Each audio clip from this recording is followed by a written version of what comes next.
In this video, I'll show you February 9th, 2023.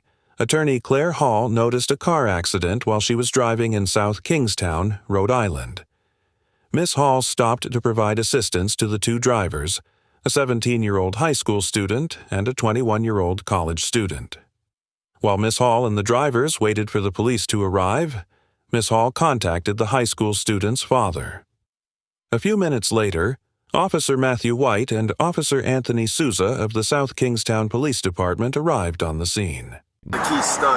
Okay. It's broken. Are you gonna, well, so you think he's gonna be taken with the scene or will he just? Are you? I'm not, no, I'm on the phone with his father. Dad, it's my dad. But how many cars are involved right now? Not mine, that's mine. All right, we need to get that off the road.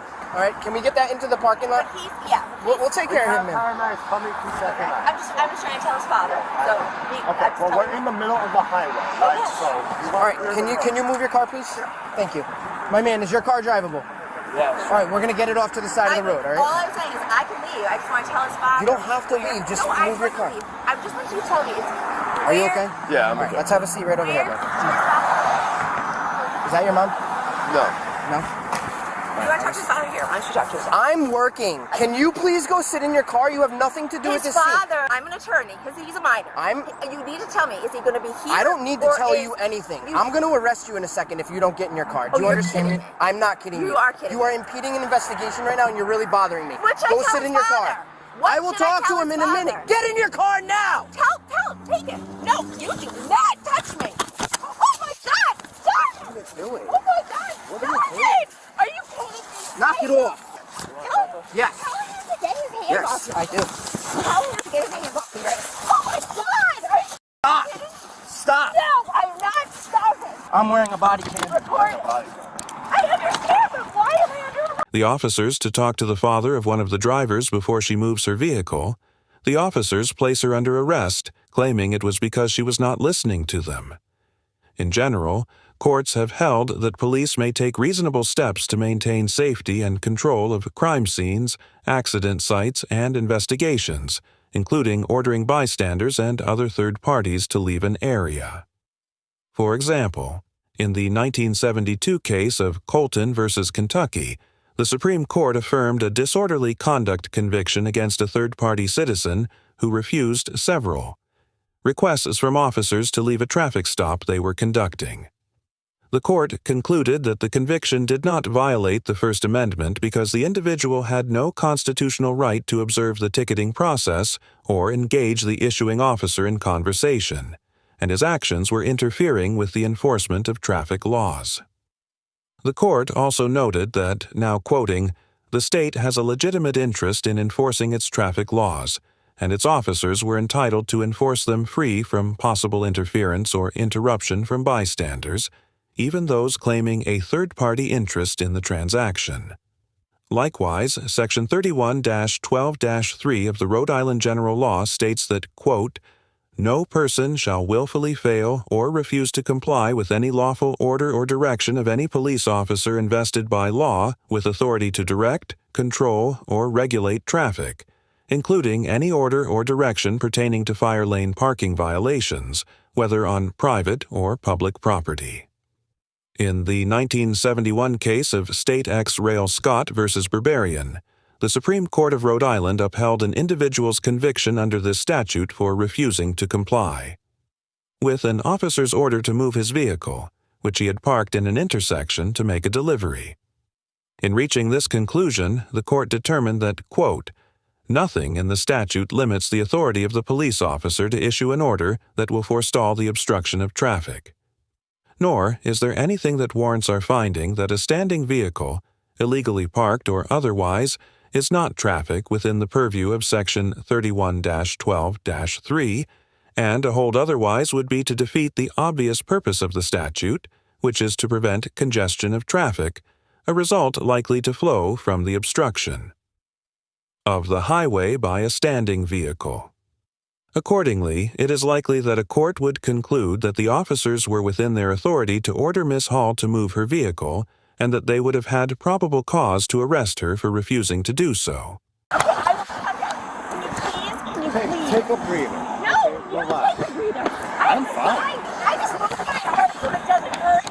let you stop resisting, My and you let us put you in handcuffs. My shoulder is dislocated, and you're making it worse. Well, rescue Can I team will get please you. take this off me right Okay, now? 50. I have one in custody, Oh my disorderly God. and resisting. Oh my God, you gotta be kidding me. You gotta be kidding me. Stop. No! Stop talking. No! The officer tells Miss Hall to stop talking, and she refuses. In general, the First Amendment prohibits government actors from suppressing speech, even if it is critical of the government or its actions. For instance, in the 1987 case of City of Houston versus Hill, the Supreme Court found a city ordinance that made it unlawful to, quote, oppose, abuse, or interrupt a police officer in the execution of their duties was unconstitutional because it was overbroad and not limited to fighting words or speech that obstructed officers from completing their duties.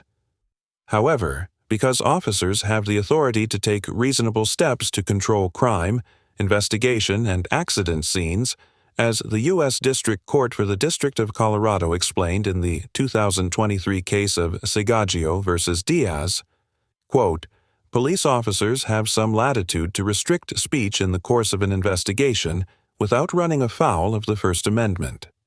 For example, in the 2011 case of Jong versus Reagan, the U.S. District Court for the Eastern District of Virginia determined that a slip-and-fall accident victim's First Amendment rights were not violated when officers who responded to her 911 call ordered her to stop making other phone calls when they arrived to investigate. In reaching this conclusion, the court noted that, quote, it is well settled that the First Amendment is not violated when an individual is ordered to stop talking during an officer's otherwise lawful investigation or interrogation. And that now quoting again, it was entirely appropriate and not constitutionally offensive for the officers to demand Zhang's full attention so that they could promptly address her needs, including her medical needs. Court also cited the 2008 case of King versus Ames, where the Sixth Circuit Court of Appeals concluded that an officer did not violate the First Amendment by arresting an individual who refused multiple orders to stop talking while the officers were attempting to interview another citizen. Accordingly, it is possible that a court could determine that the officers did not violate Miss Hall's First Amendment rights by directing her to stop talking.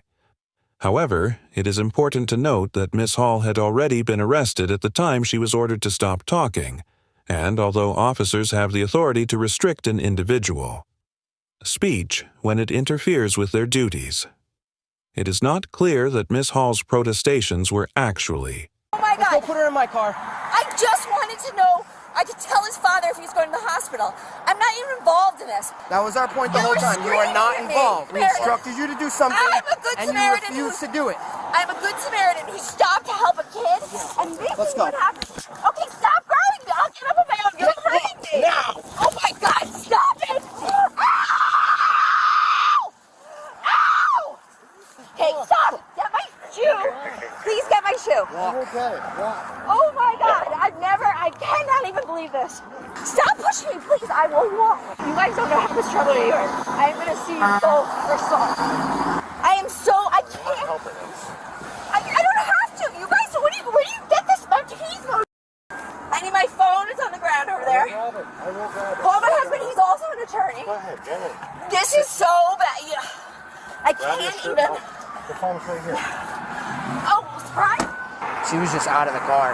All we have is her cell phone, a shoe, glasses. That's it. The key's either on her person, most likely, or the key's in her pocketbook. All right, you want me to move his Volvo? Hey, well, can't move it. It won't go. I would have moved it. Why don't you bring her back? Get her out of here. Get her. I'm assuming if she's an attorney, she's got nothing. We'll get her and she cut her loose. I heard you guys say one in custody. I'm like, oh, here we go. It was so unnecessary. That's right. But like my tolerance for that is like I'm just like, listen, It's you're dangerous. not going You're to in the listen to middle what of I'm the saying. highway. We're in the middle of the highway. Get in your car and get off the highway. The officer once again states that Miss Hall was arrested for not listening to what he was saying and getting off the highway, and Miss Hall was ultimately charged with obstruction, resisting, and disorderly conduct under Section 11.32.1 of the Rhode Island General Laws, which is the state obstruction statute. It is a criminal offense for an individual to obstruct a police officer while in the execution of their office or duty. Although the statute does not define what it means to quote UN quote obstruct an officer in the 1973 case of DeFusco versus Brophy, the Supreme Court of Rhode Island rejected an argument that the statute only bars the use of physical force in impeding an officer in the discharge of his duties, instead citing a definition of the term obstruct as, quote, to interpose obstacles or impediments to hinder, impede, or in any manner intrude or prevent. The court also noted that, now quoting again, in certain circumstances the spoken word can be just as effective in impeding an officer in the discharge of his duty as if the orator had grappled with the officer. And now, quoting again, we think it obvious that the whole thrust of Section 11-32-1 is to afford some guarantee to a public safety officer that he can execute his office without hindrance in an expeditious and efficient manner. Given the broad definition of obstruction under Rhode Island law, it is certainly possible that a court could conclude that Ms. Hall's actions constituted a violation of this statute. Furthermore, Section 12-7-10 of the Rhode Island General Laws states that, quote, it shall be unlawful for any person to use force or any weapon in resisting a legal or an illegal arrest by a peace officer if the person has reasonable ground to believe that he or she is being arrested and that the arrest is being made by a peace officer. Accordingly, under Rhode Island law, individuals can be convicted for resisting even when an underlying arrest is unlawful. However, as the Supreme Court of Rhode Island stated in the 1980 case of State v. Jelena, although Section 12-7-10 now quoting requires an arrestee to submit peacefully, and if he has been unlawfully arrested, to pursue his remedy in the courts when law enforcement officers use. Excessive force arrestees may use reasonable force to defend themselves. Therefore, while Ms. Hall did not submit peacefully to her arrest and appeared to struggle physically with the officers, she could potentially defend herself against a resisting charge by arguing the officer's use of physical force was excessive. Finally, Section 1145(1) of the Rhode Island General Laws identifies several actions that can constitute disorderly conduct, including engaging in fighting or threatening or in violent or tumultuous behavior. Disturbing another person by making loud and unreasonable noise, which under the circumstances would disturb a person of average sensibilities in a public place, and obstructing a highway, sidewalk, railway, waterway, building entrance, elevator, aisle, stairway, or hallway to which the public or a substantial group of the public has access, or any other place ordinarily used for the passage of persons, vehicles, or conveyances. Here, Ms. Hall's conduct did not seem to be threatening, violent, or tumultuous. Additionally, although the officers may argue that she was disturbing them with unreasonable noise, the statute uses a reasonable person standard, and Ms. Hall could certainly argue that her protestations would not have disturbed a person of average sensibilities. Finally, the statute prohibits obstruction of a highway, or any other place ordinarily used for the passage of individuals or vehicles. Because Ms. Hall's car was parked in the median, she clearly was not obstructing the movement of traffic, even if the median were to be considered part of the highway or a place regularly used for the passage of vehicles or pedestrians. Therefore, it seems unlikely that Ms. Hall could be convicted of disorderly conduct unless a court determined that the noise she made during her arrest was unreasonable. Stood her up too. She started screaming like belligerently. You could take the Mazda SUV up there. All right. You want to go ask this lady with me if she's got a key on her? Do you have your car key on you? Where in your car is it? All right, I'll let the tow truck driver know. Little black pouch, she said, in her car. That works. You can get her out of here. All right. She calmed down a little bit now? It's better than she was. I wonder how she'll be in the block, but somebody will be at the station to help me. Yeah, I'll have that. After the incident, Ms. Hall was transported to the local police station.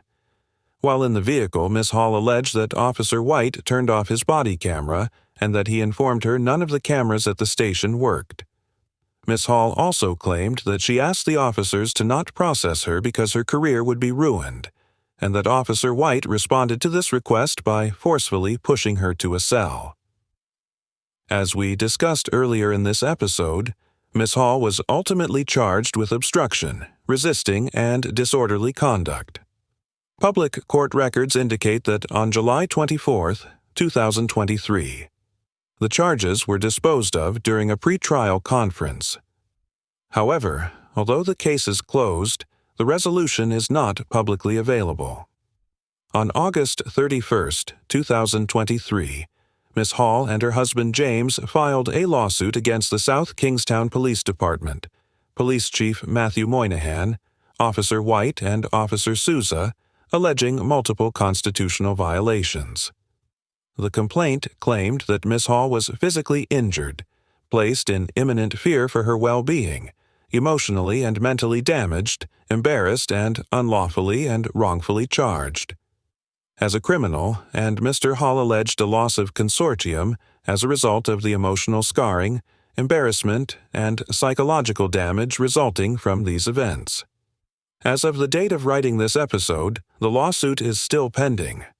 Overall, the South Kingstown officers get a C- because, although they were likely within their legal authority to arrest Ms. Hall, they maintained an aggressive and hostile demeanor throughout the encounter, demonstrated a complete lack of concern for the accident victims, and failed to exercise reasonable discretion in their overzealous decision to arrest Ms. Hall for her assistance attempts. As with many of the encounters we review here on this channel, this interaction illustrates why it is essential for officers to exercise their discretion and avoid arresting citizens unnecessarily, particularly in a situation like this where Ms. Hall was just attempting to advocate for a minor child. In this instance, it seems clear that the officers were annoyed by Ms. Hall's behavior. And while I can certainly empathize with their irritation, an officer's personal feelings should never be the driving factor in the decision to arrest. Citizen, especially one who is clearly trying to help and is not trying to engage in criminal behavior. I believe that if the officers had taken a moment to address Ms. Hall's concerns by telling her that they would speak to the minor accident victim's father at a later time, all of this could have been avoided. Instead, they demonstrated no consideration for the well-being of the accident victim or the fact that he was a minor and simply ordered Ms. Hall to move her vehicle without acknowledging the legitimacy of her request for information and then arrested her when she failed to comply with their demands. Ms. Hall also gets a C- because although I believe she was well-intentioned and wanted to help the minor involved in the accident, she inserted herself into a third-party investigation, refused to comply with the officer's likely lawful order to move her vehicle, and physically resisted the officer's attempts to arrest her. That being said, although Ms. Hall did overstep her bounds and attempted to make the officers conduct their investigation according to her timeline, I could see how the officers' reaction to her inquiries made Ms. Hall believe that they had no interest in providing necessary information to the minor accident victim's father, and I understand why she would have been worried about the child if she simply were to leave. Thank you very much for watching the video. Subscribe our channel for next video.